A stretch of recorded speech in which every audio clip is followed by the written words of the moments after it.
गोपीजना वल्लभ गिरिवरधारी। गोपी जन वल्लभ गिरिवरधारी। यशोदानन्दन व्रजजनरञ्जना। यशोदनन्दन व्रज जन व्रजजनरञ्जना यमुनातीरावनचारी। यमुनातीरावनचारी। जय राधा माधव कुंज विहारी। जय जय राधा राधा माधव माधव कुंज विहारी। विहारी। हरे कृष्णा कृष्णा कृष्णा हरे हरे, हरे राम రామ రామ మంచి కనబడుతుంది. హరే హరే. మంచి ఎవరేం తెలుసా हरे कृष्णा ఉన్నది పోలే. हरे कृष्णा कृष्णा कृष्णा हरे हरे, हरे राम राम राम हरे हरे। హరే కృష్ణ కృష్ణ కృష్ణ హరే హరే, హరే రామ రామ రామ హరే హరే. हरे कृष्णा कृष्णा कृष्णा हरे हरे, हरे राम राम राम हरे हरे। హరే కృష్ణ కృష్ణ కృష్ణ హరే హరే, హరే हरे రామ कृष्णा రామ రామ హరే హరే. हरे कृष्णा कृष्णा कृष्णा हरे हरे, हरे राम राम राम हरे हरे। निताय गौर हरि बोल, हरि बोल, हरि बोल, हरि निताय गौर हरि बोल, हरि बोल हरि बोल। जय जय प्रभुपाद प्रभुपाद प्रभुपाद प्रभुपाद। जय जय जय प्रभुपाद प्रभुपाद प्रभुपाद। जय जय गुरुदेव श्रीपाद, गुरुदेव श्रीपाद। जय जय जय गुरुदेव श्रीपाद श्रीपाद गुरुदेव गुरुदेव श्रीपाद। श्रीपाद। जय जय गुरुदेव गुरुदेव गुरुदेव गुरुदेव। जय जय जय जय गुरुदेव गुरुदेव गुरुदेव। जय गुरु महाराज शिला श्रीपाद की, जय जय जगत गुरु शिला प्रभुपाद की। जय। ओम नमो भगवते वासुदेवाय, ओम नमो ओम नमो भगवते भगवते वासुदेवाय। वासुदेवाय। ओम नमो भगवते वासुदेवाय। ओम ఓం नमो నమో भगवते భగవతే भगवते వాసుదేవాయ. वासुदेवाय। ओम नमो भगवते वासुदेवाय। ओम ఓం नमो నమో भगवते భగవతే भगवते వాసుదేవాయ. वासुदेवाय। नारायणं नमस्कृत्य नारायणं नारायणं నారాయణం नमस्कृत्य నమస్కృత్య नरं चैव नरोत्तमं नरं चैव नरं चैव नरोत्तमं नरोत्तमम्। देवीं सरस्वतीं व्यासं देवीं सरस्वती देवी व्यासं सरस्वती व्यासं ततो जयमुदीरयेत्। ततो जयमुदीरये। जयमुदीरयेत्। अष्टप्रायेषु अभद्रेषु अष्टप्रायेष అష్టప్రాయేషు भद्रेषु భద్రేషు अष्टभद्रेषु నిత్యం భాగవత సేవయా నిత్యం నిత్యం భాగవత భాగవత సేవయా సేవయా భగవతి ఉత్తమ శ్లోకే భగవతి ఉత్తమ శ్లోకే భక్తిర్భవతి నైష్టికీ. భక్తిర్భవతి భక్తిర్భవతి నహిష్ఠికీ. నైష్ఠికీ. జయ జయ శ్రీ చైతన్య జయ నిత్యానంద. జయ జయ జయ జయ శ్రీ చైతన్య జయ నిత్యానంద జయ జయ శ్రీ చైతన్య జయ నిత్యానంద. జయ జయ జయ శ్రీ జయ శ్రీ చైతన్య చైతన్య జయ నిత్యానంద జయ ద్వైత చంద్ర జయ గౌర భక్త బృంద. జయ జయ ద్వైత ద్వైత చంద్ర చంద్ర జయ భక్త గౌర బృంద. జయ శ్రీ గౌరాంగ మహాప్రభు కీ జయ. జై సో ఈరోజు గౌరాంగ మహాప్రభు ఆవిర్భావ మహోత్సవం. సో ఈరోజు భగవద్గీత శ్లోకం కాకుండా కొంచెం చైతన్య మహాప్రభు గారి గురించి చెప్పుకుందాం, ఓకేనా? హరి బోల్ మహారాజ్, హరి ఓకే బోల్ మహారాజ్ మహారాజ్. మా యొక్క జన్మ ధన్యమైంది మహారాజ్. మహద్భాగ్యం మహారాజ్. ఏంటది? దండ ప్రణామ్ మహారాజ్. మహద్భాగ్యం మహారాజ్. హరే కృష్ణ, హరే కృష్ణ ప్రభుజీ, శ్రీనివాస్ ప్రభు. సో శ్రీ చైతన్య మహాప్రభు ఉమ్, ఆ, కృష్ణవర్ణం దిశా కృష్ణం సాంగోపాంగాస్త్ర పార్షదం యజ్ఞ సంకీర్తన ప్రాయే యజంతి సుమేధస. సో శ్రీ చైతన్య మహాప్రభు కలియుగంలో ఒక స్పెషల్ అవతారం ఉంది. ఆ స్పెషల్ అవతారం ఏంటంటే అది ఎవరో కాదు, కృష్ణుడే. ఇది శ్రీమద్ భాగవతంలో శ్లోకం ఇది. కానీ వర్ణం దిశాకృష్ణం, రంగు మాత్రం నలుపు కాదు. కృష్ణుడే కానీ రంగు మాత్రం నలుపులో ఉండదు.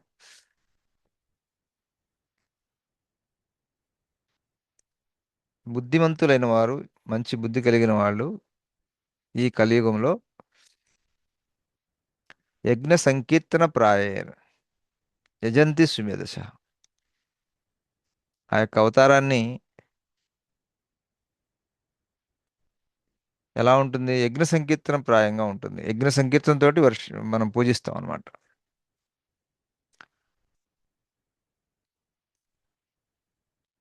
సో ఆ ఆ మహాప్రభు ఆ అవతారం ఏం చేస్తారు? తన యొక్క సహచరులతోటి యజ్ఞ సంకీర్తన యజ్ఞం చేస్తారు అన్నమాట. సో ఇది ప్రత్యేకమైనటువంటి అవతారం. కృష్ణుడు బ్రహ్మ యొక్క రోజులో ఒక్కసారి మాత్రమే కృష్ణుడు స్వయంగా వస్తాడు. శ్రీకృష్ణుడు పూర్ణ అవతారం. అవతారం కాదు, ఇది అవతారి. సంపూర్ణ స్వరూపం. భగవంతుడి యొక్క పూర్ణ స్వరూపం ఏదైనా ఉందా అంటే అది శ్రీకృష్ణుడు అనమాట. సో అది ఎంతో స్పెషల్. కాబట్టి భగవంతుడు బ్రహ్మ యొక్క ఒక్క రోజులో ఒక్కసారి వస్తాడు. ఎందుకంటే ఆ అవతారాన్ని హ్యాండిల్ చేయగలిగే భక్తులు కూడా ఉండాలన్నమాట.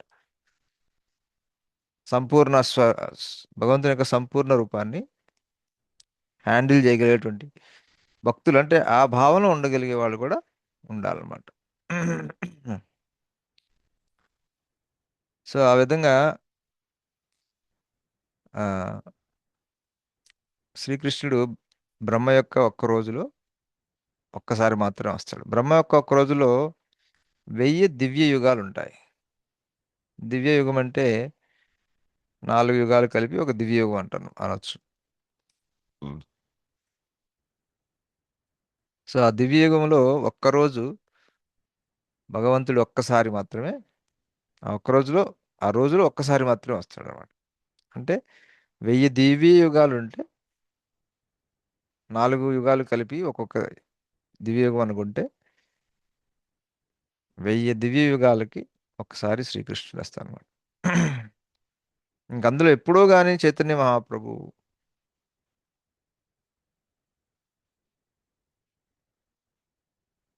రారు.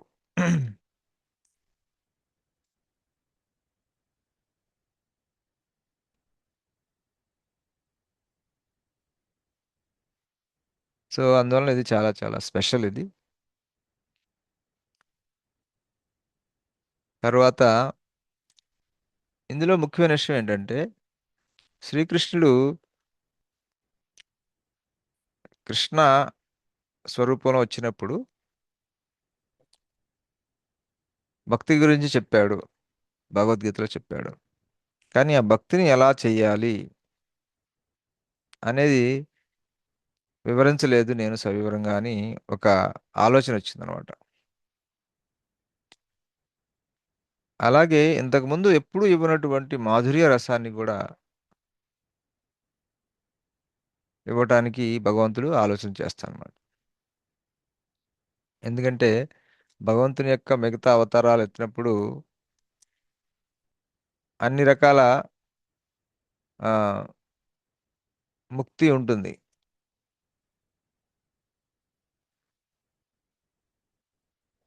రాష్టి, సారూప్య, సాలోక్య,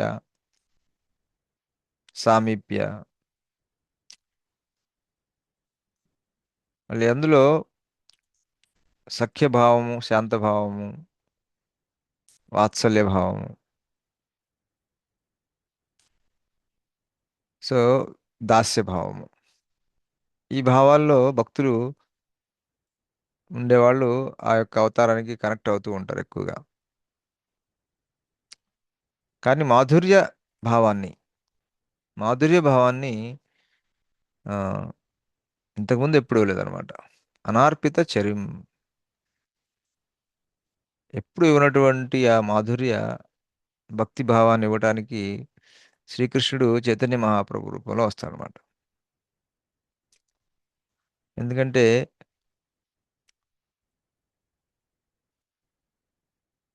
మిగతా భావాల్లో ఎక్కువగా ఐశ్వర్య భావంలో భగవంతుని కొలిచినప్పుడు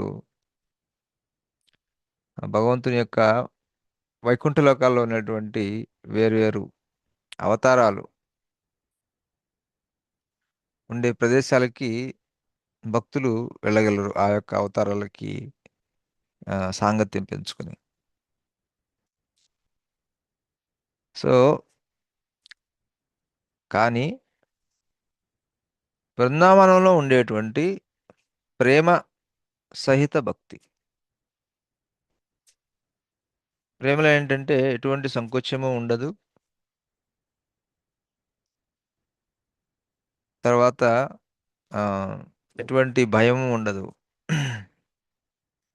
సో అటువంటి భక్తి మనకి వైకుంఠ గ్రహాల్లో ఒకటైనటువంటి గోలోక బృందావనంలో ఉంటుంది. అదే శ్రీకృష్ణుడు ఇక్కడ వచ్చినప్పుడు ప్రదర్శించాడు ఇక్కడ బృందావనంలో. సో అది కేవలం శ్రీకృష్ణుడు మాత్రమే ఇవ్వగలడు అది.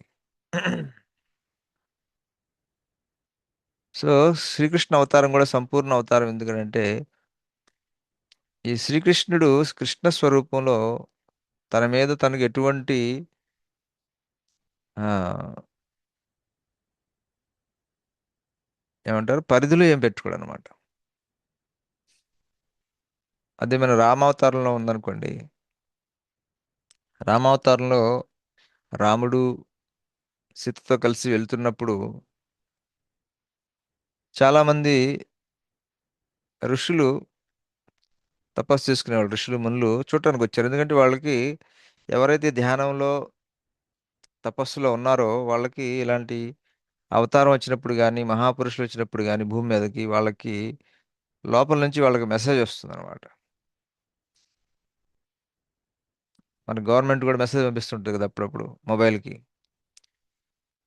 మీరున్న పరిసర ప్రాంతాల్లో భారీ వర్షాలు, పిడుగులు పడవచ్చు, జాగ్రత్తగా ఉండండి అని అందరికి వస్తుంది కదా ఆ ప్రాంతంలో ఉండే వాళ్ళకి. సో అదేవిధంగా ఎవరైతే మునులు ఉన్నారో, ఋషులు ఉన్నారో, తపస్సు చేస్తున్నారో సో వాళ్ళందరికీ కూడాను ఇటువంటి సమాచారం వస్తుందన్నమాట. సో రాముడు అడవులు వెళ్తున్నప్పుడు వాళ్ళందరూ వచ్చి కలుస్తారు. కలిసినప్పుడు రాముడికి సీత మధ్య ఉన్నటువంటి అన్యోన్యమైనటువంటి ప్రేమను చూసి వాళ్ళు చాలా మంత్రముగ్ధులయ్యి అదే ఆప్యాయత, రాముడు సీత మీద చూపించేటువంటి అదే ఆప్యాయత మాకు కూడా కావాలి అని వాళ్ళందరూ ప్రార్థిస్తారన్నమాట రాముడిని. సో రాముడు ఏమంటాడు, నేను ఈ అవతారంలో ఏకపత్ని వ్రతుడిని. సో నేను ఏకపత్ని వ్రతుడిని కాబట్టి ఇప్పుడు నేను మీ కోరికను తీర్చలేను. మీరు కృష్ణావతారం లేదా నేను కృష్ణ స్వరూపంలో వచ్చేటప్పుడు అంతవరకు మీరు వేచి ఉండాలి. సో ఆ విధంగా రాముడు కృష్ణుడు ఒకే వ్యక్తి, ఒక్కళ్ళే. అద్వైతం అచ్యుతం అనాది అనంత రూపం. సో ఇద్దరు రాముడు కృష్ణుడు ఒకే వ్యక్తి, కానీ రామరూపంలో ఉన్నప్పుడు, రామస్వరూపంలో ఉన్నప్పుడు కొన్ని నియమాలు ఉంటాయి, కొన్ని పరిధులు ఉంటాయి అన్నమాట. భగవంతుడు కేవలం కృష్ణుని స్వరూపంలో ఉన్నప్పుడే ఎటువంటి పరిధులు తనకు ఉండవు అన్నమాట. పెట్టుకోడు. భక్తుల కోసం ఏదైనా రెడీ, ఏదైనా చేయడం రెడీ. సో మనకు తెలుసు భగవంతుడు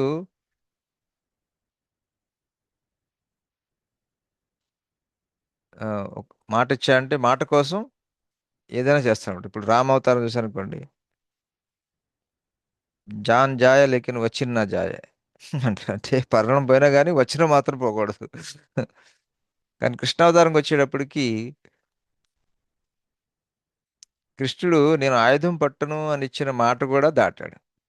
అంటే తనకి మరి చెడ్డ పేరు వస్తుంది కదా. కానీ తన భక్తుడి సంతోషం కోసం, ఒక భక్తుడి సంతోషం కోసం, ఇంకో భక్తుడి రక్షణ కోసం కదా, భీష్మ పితామహుని యొక్క సంతోషం కోసం,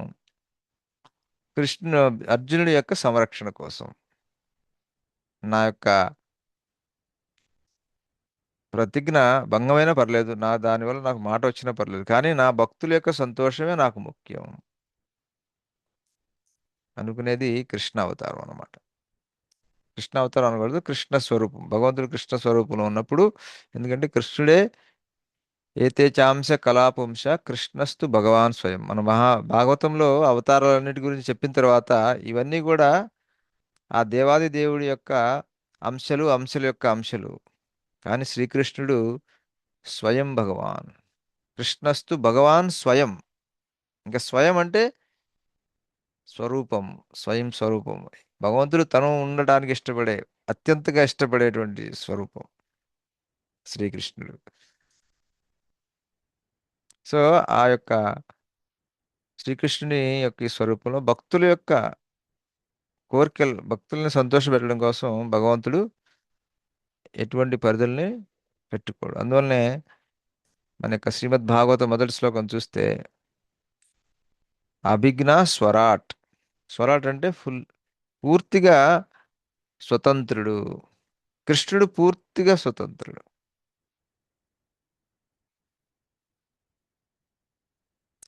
సో అలా అని చెప్పేసి కృష్ణుడు ఏ పని కూడాను తన కోసం చేసుకోడు, తన భక్తుల కోసం చేస్తూ ఉంటాడు అనమాట. నమే కర్మఫల స్పృహ నామాం కర్మాణి లింపంతి నమే కర్మఫల స్పృహ. సో తన గురించి ఏ పని చేసుకోడు అనమాట. ఆ విధంగా కృష్ణ స్వరూపంలోనే వచ్చినప్పుడు ఆ యొక్క పరిధులు అనేవి ఏం పెట్టుకోడు భక్తుల కోసం. ఏదైనా చేయడానికి రెడీగా ఉంటాడు అనమాట శ్రీకృష్ణుడు. సో అటువంటి మాధుర్య భావం, ఎందుకంటే శ్రీకృష్ణుడు గోలోక బృందావనం నుంచి వచ్చాడు. అక్కడ ఏంటంటే కేవలం ప్రేమ మాత్రమే. భక్తికి పరాకాష్ట ఏంటంటే ప్రేమ, ప్రేమ భక్తి. సో ఆ ప్రేమ భక్తిలో తత్వంలో ఉంటాడన్నమాట శ్రీకృష్ణుడు ఎప్పుడు.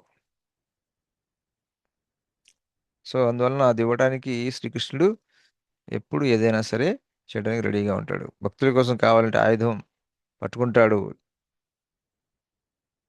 మాట దాటుతాడు. సో వేరే వాళ్ళు తను అనుకున్నా పట్టించుకోడు అనమాట. సో కృష్ణుడిగా వచ్చినప్పుడు కృష్ణుడు రెండూ చేస్తూ ఉంటాడు. పరిత్రాణాయ సాధున వినాశాయ చ దుష్కృతం. సో సాధువులకి ప్రేమ భక్తిని ఇస్తూనే ఈ దుష్కృత అంటే దానవుల్ని, చెడు పనులు చేసే వాళ్ళని సంహరిస్తూ ఉంటాడు అనమాట. కానీ ఈ చైతన్య మహాప్రభు గారి అవతారంలో కేవలం ప్రేమ, అందరికీ ప్రేమ. చైతన్య మహాప్రభు ఎప్పుడు ఆయుధం పట్టలేదు అనమాట, ఎప్పుడు ఆయుధం పట్టలేదు. ఎందుకంటే తన యొక్క ఈ అవతారమే మొత్తం ప్రేమ, ప్రేమావతారం.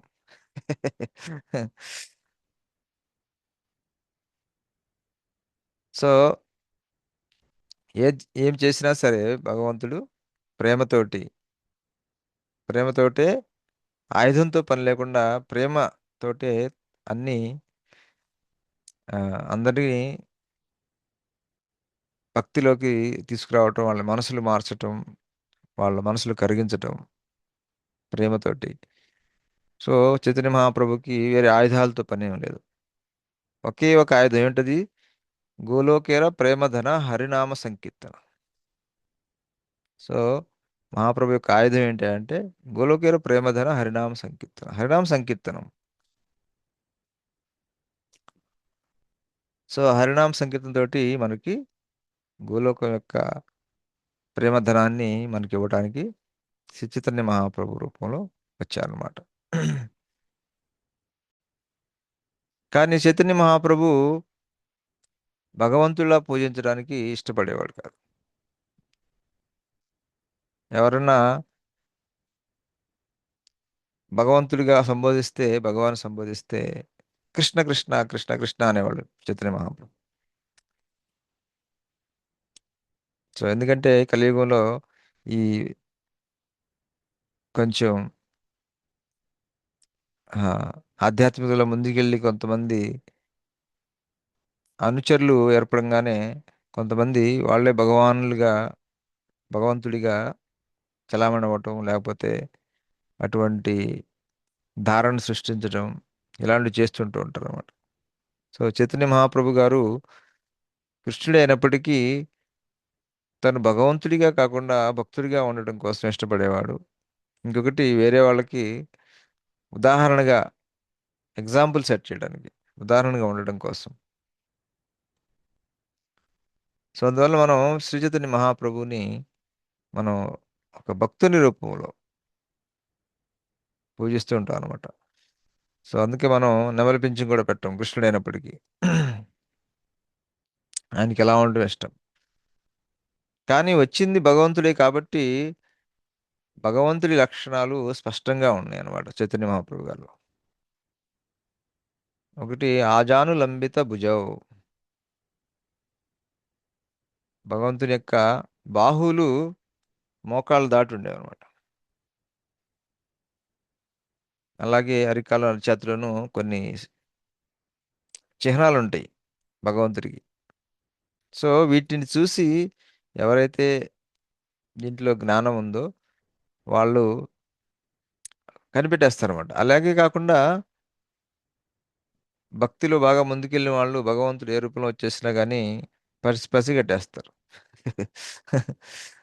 సో ఆ విధంగా వాళ్ళు గుర్తించి భగవంతుడిగా సంబోధించినప్పటికీ చైతన్య మహాప్రభు తను కృష్ణుడిగానే, తను ఒక భక్తుడిగానే కొనసాగడానికి ఇష్టపడేవాడు అనమాట. సో తను వచ్చింది ఎందుకే అంటే కలియుగ ధర్మాన్ని ముందుకు తీసుకెళ్ళడం కోసం. కలేర్ దోషనిదే రాజన్ అస్థి ఏకో మహాగుణాత్ కీర్తనాదేవ కృష్ణస్య ముక్తా సంగ పరం వ్రజేత్.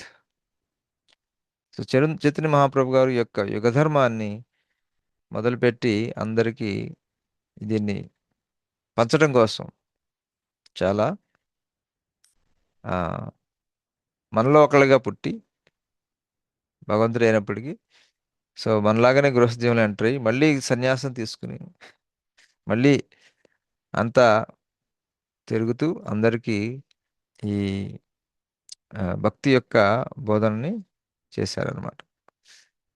సో ఆ విధంగా ఆ ప్రభంజనంలో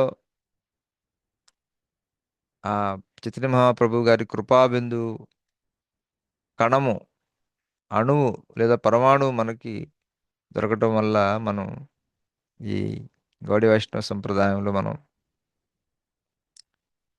ఈ యొక్క హరినామ సంకీర్తనాన్ని పొందగలుగుతున్నాం. సో ఇది మనంత ఎంతో అంత అదృష్టం అనమాట. అంటే బ్రహ్మ యొక్క జీవితంలో ఒక్కసారి రావటం అంటే ఎన్ని ఎన్ని సంవత్సరాలు, చాలా సంవత్సరాలు. మన కలియుగం 4 లక్షలు, 4 యుగాలు కలిపి 4, 8, 12, 20, 4, 8, 12, 20. సో అవన్నీ కలిపితే 40 లక్షలు ఒక్కొక్క దివ్యయుగము ఇంటూ 1000, 40 లక్షలు ఇంటూ 1000. సో అన్ని సంవత్సరాల్లో మనకి చైతన్య మహాప్రభు గారు వచ్చిన ఈ సమయంలో మనం పుట్టడం అర్థం చేసుకోండి ఎంత అదృష్టము. మళ్ళీ ఆ మహాప్రభు గారి కృప మనకి దొరకటం, ఆ లైన్లో మనం ఉండటం ఎంత అదృష్టం, మనం చెప్పలేనటువంటి అదృష్టం అంట. సో ఈ యొక్క అవకాశాన్ని సద్వినియోగం మనం పరుచుకోవాలన్నమాట.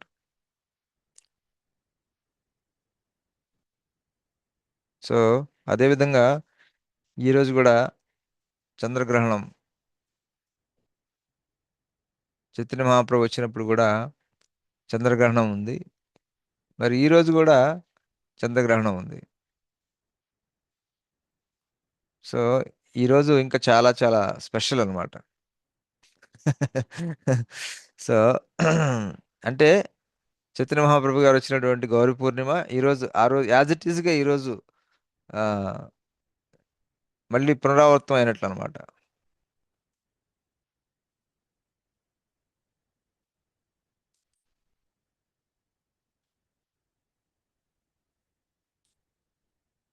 సో ఈ చైతన్య మహాప్రభు యొక్క ఈ ఆవిర్భావ దినం రోజున మనందరం కూడా మహాప్రభు యొక్క మంచి లీలలు, చైతన్య చరితామృత చదువుతూ ఉండండి. వారానికి ఒక చాప్టర్ అయినా చాలా చాలా తీయగా ఉంటుందన్నమాట.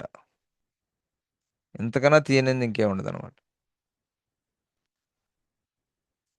సో మీరందరూ ఈరోజు చైతన్య మహాప్రభు గారి కాన్షియస్నెస్లో, చైతన్య మహాప్రభు గారి ప్రేమలో, కృష్ణ ప్రేమ పొందాలని భగవంతుని ప్రార్థిస్తూ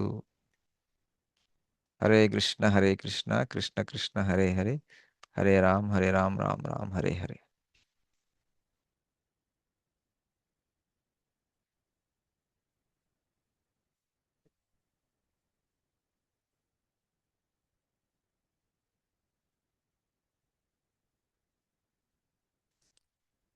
సో ఇంతటితో నేను సెలవు తీసుకుంటాను.